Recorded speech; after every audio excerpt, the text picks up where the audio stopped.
gravando na aula. Então, essa lei nasceu com a intenção de regularizar, já que as organizações, umas tinham, né, para incentivo, para retenção de talentos, para fazer com que os trabalhadores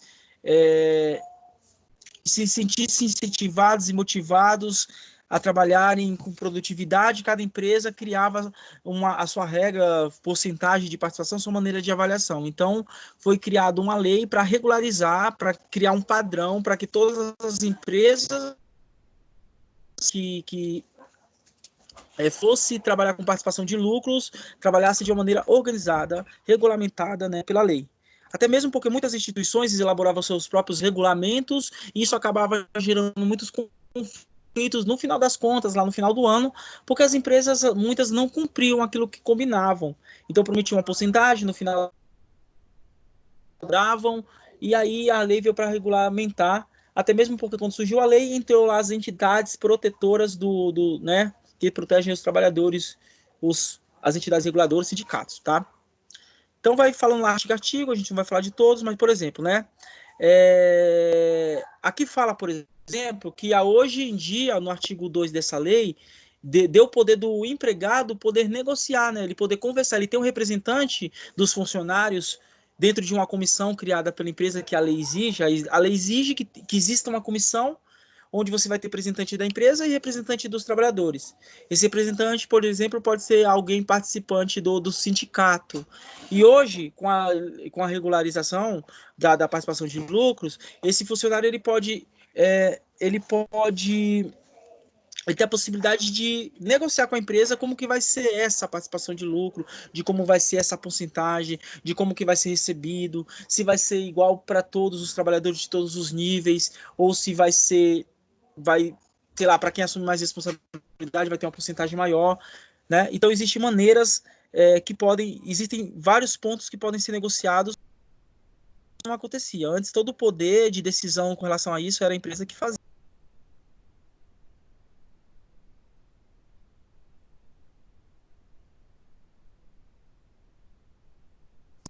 Professor. Foi eu que desliguei o áudio, tá bom? Porque tem alguém falando aqui, me Tá. atrapalhando aqui do meu lado. Eu já vou ligar. É que tem pessoas aqui do lado me atrapalhando, eu tô tentando mandar embora. Só um minutinho.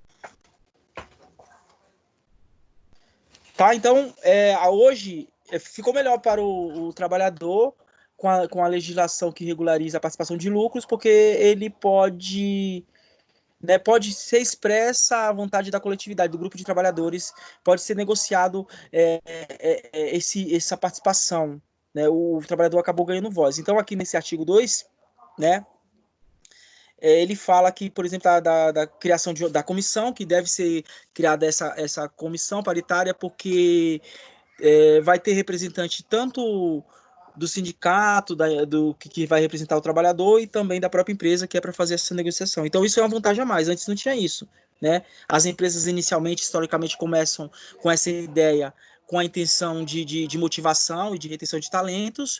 Aí, como as empresas começam a praticar, há uma necessidade de regulamentação governamental, porque existia muita briga, muitos atritos, e acabava sendo ao contrário, né, em muitas organizações. Ao invés de incentivar, acabava tendo muito briga por as empresas prometerem uma coisa, não cumprirem, o trabalhador não tinha voz. Então acabou também sendo uma briga dos trabalhadores, e aí lá em 2000 essa lei se regularizou, né? Então ela fala da comissão, tá? E aí essa lei ela veio para normatizar, né, para ela criar regras e dizer como deve funcionar durante todo o tempo. Então, antes, por exemplo, as empresas não tinham um prazo certo para pagar. Aí o trabalhador ficava numa expectativa de receber no próximo mês e não acontecia esse pagamento no próximo, e às vezes ficava o ano todo ele nunca recebia essa participação de lucro. Tinha às vezes empresas que prometiam valor e também ficava pagando várias vezes e no final esse valor era tão pequeno que não contemplava o que era prometido para a empresa. Era muito bagunçado. Então essa lei, né, veio para regularizar e para criar regras. Então, primeira coisa que a lei diz, deve haver regras claras, né, objetivas, em que todos entendam como vai funcionar a participação de lucro, para não haver dúvidas, né? Deve ser regras escritas, devem haver reuniões, os trabalhadores devem ser esclarecidos sobre essas regras, tá? Então a gente tem vários exemplos, né? A gente tem vários exemplos aí de empresas privadas que criam várias metas, não é aleatoriamente. Essa participação de lucro também, a empresa, com a regularização da lei de participação de lucro, ganhou o direito de criar regras e métricas, indicadores para medir, porque tem um valor que é considerado 100%, por exemplo, da participação de lucro, de acordo com a meta alcançada. De acordo com a porcentagem de alcance da meta, vai ser o valor pago, né? Que pode ser, como é em porcentagem, posso cumprir 10% da meta e ganhar 10% da participação de lucro total. Posso cumprir 20%, 30%, 50%, isso vai ser de acordo com a meta estabelecida e com o resultado alcançado do trabalhador. Então aqui acaba envolvendo de novo, né? Acaba querendo ou não, de maneira indireta, aqui vai acabar envolvendo a avaliação de desempenho, porque vai ser baseado numa meta, no cumprimento e na definição da porcentagem a ser paga de participação de lucro do trabalhador, tá? Tanto é que aqui embaixo fala assim, que essa regra, inclusive, exige que crie mecanismo de aferição. Mecanismo de aferição é métrica, né, de mensuração, ou seja, indicadores, meios e maneiras de medir os resultados, tá? Aqui fala impertinente ao cumprimento do acordado, quer dizer, então, sindicato, empresa se junta, vai definir quais são os objetivos organizacionais, o que é justo de definir como meta se cumprir naquele período, que pode ser semestral, como vocês vão ver, ou anual, e aí vai estar certo. Então, o trabalhador ele vai ter direito de ter aquela participação de lucro, desde que cumpra aquela meta aceita pela convenção ou acordo coletivo, pelo representante do sindicato, e aí todos os trabalhadores aceitam, assinam, de acordo com o cumprimento dessa meta, vai ser o valor pago. Então, outra coisa para regularizar é ter a periodicidade da distribuição. Antes era de qualquer forma, agora não. A empresa só pode fazer de duas formas, né? Ou ela paga apenas uma vez por ano, PLR, ou ele pode ser pagado duas vezes ao ano, no período de semestral. Então, a cada menos que um semestre, não pode ser período legal, acordado e aceito para pagamento de participação de lucros e resultados. O período mínimo aceito é de um semestre. A empresa pode fazer duas vezes no ano, pagando a cada semestre uma participação de lucro, ou uma vez no ano, tá? Período de vigência é quando vai começar essa avaliação. Exemplo, uma empresa que decida fazer a participação de lucro anual, que é a grande maioria das empresas, define o calendário, pode ser o calendário fiscal, de 1 de janeiro a 31 de dezembro, será o período que vai ser avaliado, por exemplo, a meta a ser alcançada ou as metas, para medir e para pagar a participação de lucros, tá? Podem acontecer uma série de situações, a empresa pode crescer, ela pode ter mais lucro, ela pode expandir ou ela pode perder mercado. Podem acontecer situações econômicas com a empresa, tanto de expansão quanto de diminuição. Isso vai interferir na sua capacidade de receita, pagamento de lucro. Então, esses acordos coletivos, para quem for mais benéfico para o trabalhador ou para a empresa, eles podem ser mudados, pode ser renegociado, né? E aí essa renegociação também a lei diz que ela deve ser estabelecida em períodos, né? Qual é o prazo para fazer revisão, para verificar se a lei ainda, se aquele acordo para determinada categoria trabalhista ainda continua justo, se o setor economicamente melhorou, piorou. Então, a intenção da lei é que acompanhe o crescimento da empresa, né? Que pode, na verdade, a empresa pode crescer ou não. Então, a intenção é manter um acordo justo de participação de lucro. Então, essa lei ela diz que deve ser definido índice de produtividade, qualidade ou lucratividade da empresa. A gente já trabalhou muito com índice, que é os critérios, como vai ser medido e tal, né? Para poder pagar. tá? E aí diz que a empresa vai ter direito a definir as metas, resultados e prazos que são pactuados previamente. Então, não é aleatoriamente, não é só trabalhar, vender, ter lucro e ter a participação. É em cima dessas metas. Porque a intenção também para a empresa, ela acabou também ganhando vantagens legais nessa lei, é que ela consiga controlar a sua produtividade, o seu crescimento, ao mesmo tempo mantendo a motivação dos trabalhadores, tá? E o sindicato, ele sempre que tiver esse acordo, é uma lei, mas veja, essa lei ela permite que faça esse acordo coletivo de como vai funcionar naquela instituição específica, naquela empresa específica, a participação de lucro. Então, esse documento gerado no final e assinado pelo sindicato e aceito pela empresa, o sindicato ele tem direito a ter uma cópia desse documento para arquivamento. Claro, esse documento é o que vai valer para, né, é uma questão jurídica de cobrança se por acaso esse acordo, por exemplo, for descumprido por parte da empresa, tá?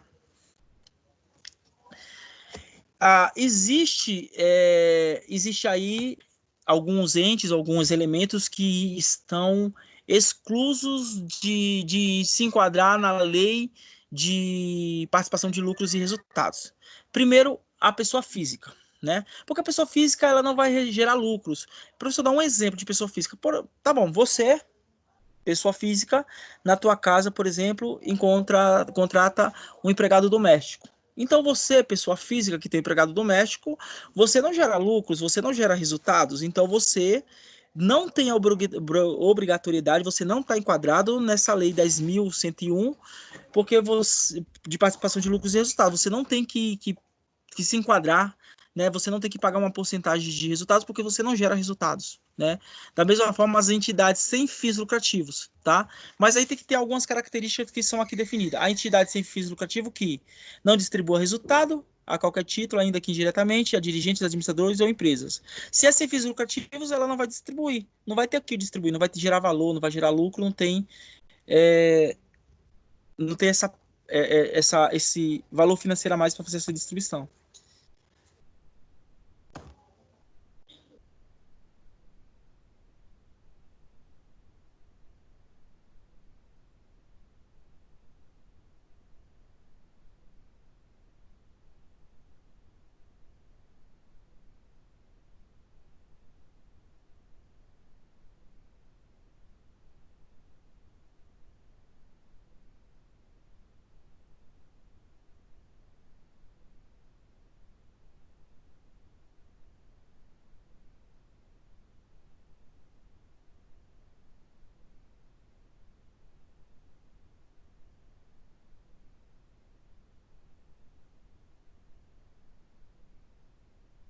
Que eu vou usar, né?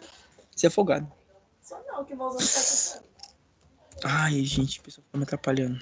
Tá? Então tem que se enquadrar aqui, tá? Então, tudo isso aqui, na verdade, toda lei, ela precisa estipular de maneira formal. A lei, ela tem que ser expressa. Expressa quer dizer que tem que estar escrita. Mas essas características, normalmente, são as características de uma entidade sem fins lucrativos. Então, aqui fala entidade que não aplica integralmente seus recursos na atividade institucional e no país, destine seu patrimônio à entidade do poder público em caso de encerramento das suas atividades. Quer dizer, normalmente essas características de uma entidade sem fins lucrativos, mas como é uma lei, a lei precisa de estipular essa característica. Tem a documentação contábil tudo em dia, os exercícios de escrituração. Deixa eu explicar isso. Esse quer dizer é o seguinte, então a entidade sem fins lucrativo, por exemplo, o FGV é uma fundação, Fundação Getúlio Vargas, ela é paga, você vai lá, estuda, faz uma faculdade lá, você paga, mas toda a verba é revertida de novo para a instituição, isso que é uma instituição, né? Todo valor gerado não gera lucro, ela é reinvestida novamente para qualidade de ensino, até tudo ali dentro internamente. Se um dia a FGV falhar, todo o patrimônio da FGV vai ser do governo, vai ser público, então essa regra C é essa. E ela tem que ter uma escrituração contábil de toda a movimentação atualizada de tudo que ela faz com o dinheiro para que o governo consiga enxergar que de fato aquela entidade é sem fins lucrativos. Então essa pessoa jurídica, que é a entidade sem fins lucrativos, ela não está enquadrada na lei de participação de lucros e resultados, porque teoricamente ela não gera lucros, a finalidade não é essa. Ela não gera lucros, tá?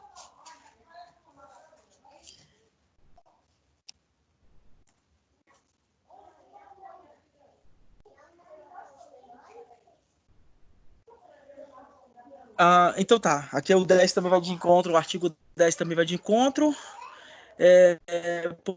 porque como a convenção coletiva, que é o sindicato, na verdade, ele representa o trabalhador, então aqui sendo um pouco redundante, mas o próprio trabalhador, né, ele pode propor, ele pode dizer, ele pode participar na empresa dele de como deve ser lá a participação de lucros e resultados. Então, a participação nos lucros e nos resultados que trata a lei poderá ser fixada diretamente com o empregado de que trata o parágrafo tal. Esse aqui é o artigo 444 da CLT, que vai falar também da lei da lei de participação de lucros e resultados, que na verdade essa lei ela começa lá no artigo 7 da Constituição Federal. Então a Constituição Federal já previa a participação de lucros e resultados por parte do funcionário. Este artigo havia na CLT, que é o artigo 444, e aí foi feita uma lei específica para regulamentar e dizer quais são as regras. Porque é muito genérica, tanto na CLT, né, na CLT, no artigo 444, ele é muito genérico, ele diz que deve haver participação de lucros, mas não necessariamente cria uma regra para isso. E também no artigo 7 da Constituição Federal, CF, ele também fala que o funcionário deve ter participação de lucros, mas também não estipula a regra. Então, por isso que existe a lei. Essa lei 10.101, de 19 de 12 de 2000, ela estipulou as regras para participação de lucros, tá?